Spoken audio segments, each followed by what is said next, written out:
everyone, my name is Nikki and you're watching Bookworms.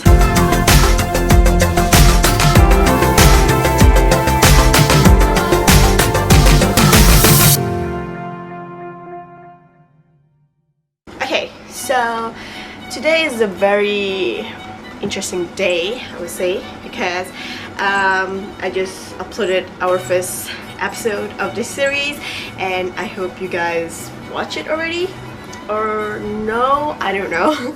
But yeah, I will link them down below if you don't already watch it, or didn't already watch the series again. So let's get started. So today I'm gonna talk about the main subtypes under the fiction categories, and what I really like, or what I really have in my collection right now, is like 4 types of the subtypes. It is historical fiction, fantasy, children's, and young adults. So let's get on to the definition. So what do you guys know about historical fiction? Historical fiction is the story that was made up by the author, but it was set up in the past, like medieval era or Dark Age era, or I don't know, Renaissance era, anywhere that was in the past. But most of the characters are not really there, but they most likely associate with that time period, like how they dressed up, how they were talked to, like the language or the dialogues of the the characters are like associated with the past, like damnations or like the drape, or that Shakespearean. So that is historical fiction. One of the examples for the historical fiction is like this. It would usually have this kind of cover, like you see the dresses and how they were being portrayed, of how it would be in this book.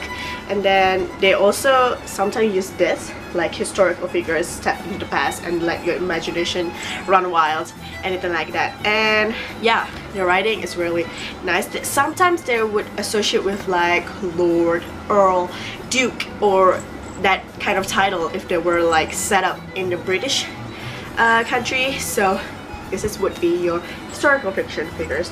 So next up is fantasy.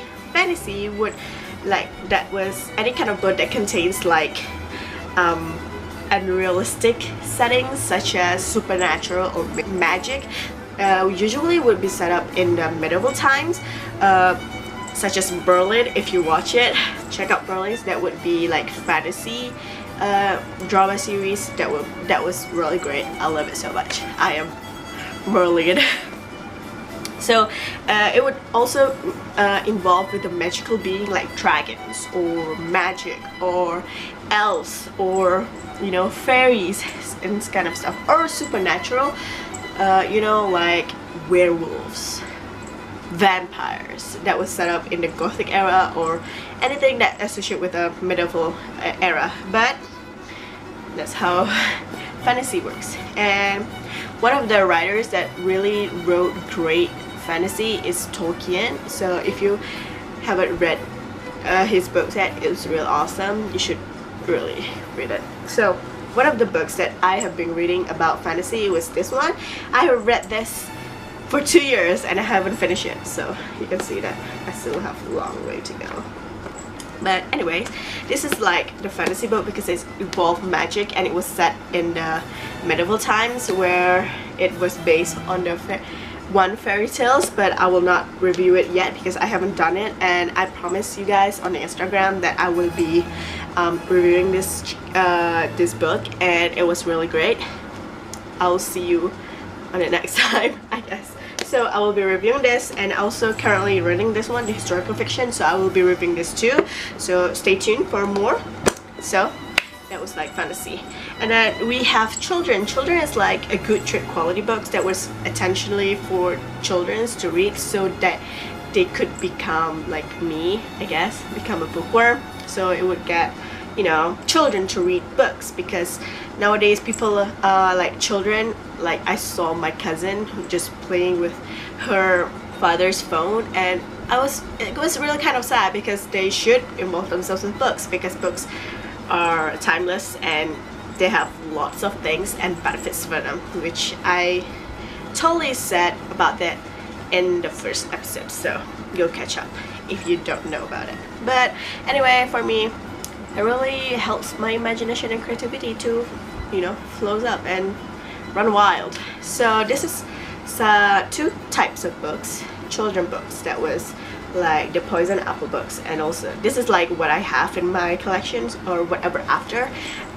This series is really good because it was based on like fairy tales that we've grown up, like Snow White, Cinderella, and blah blah blah. But Sarah Milnowski like fabricated a little bit, and then she made it like making the heroines to be more powerful, independent women. So I really like this book. And also for the Poison Apple books, it was more kind of dark turn on children's book, like because it would usually make things associate with, you know, beings or supernatural beings, but it was a good book. So if you want to start one, start with children, because I start with children's too, and I still do because it was really great. So check it out if you want to.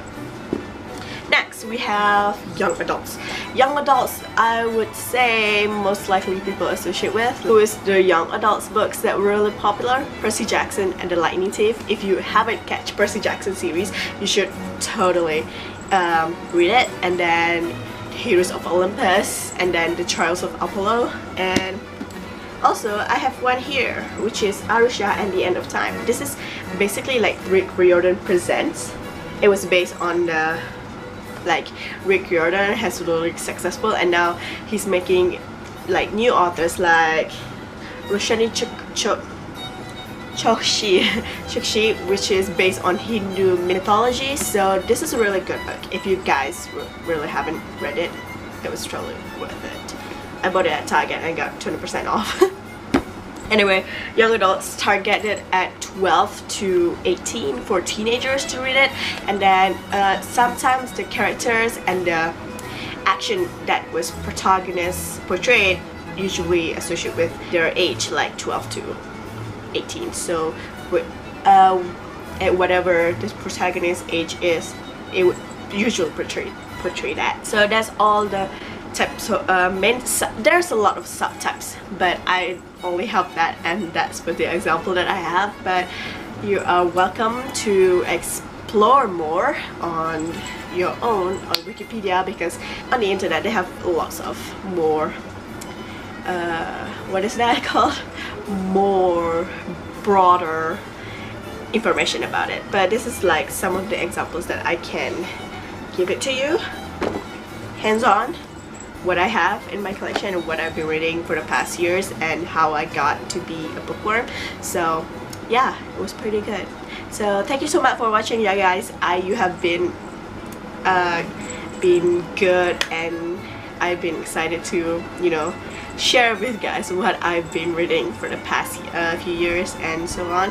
So thank you so guys for watching. Stay tuned for more information and episode. It will be uploading, I don't know, I haven't set the timer yet, but we'll see how it goes. Maybe on Sundays and Wednesdays, who knows. But anyway, thank you so much for watching. I see you guys on the next video. Bye.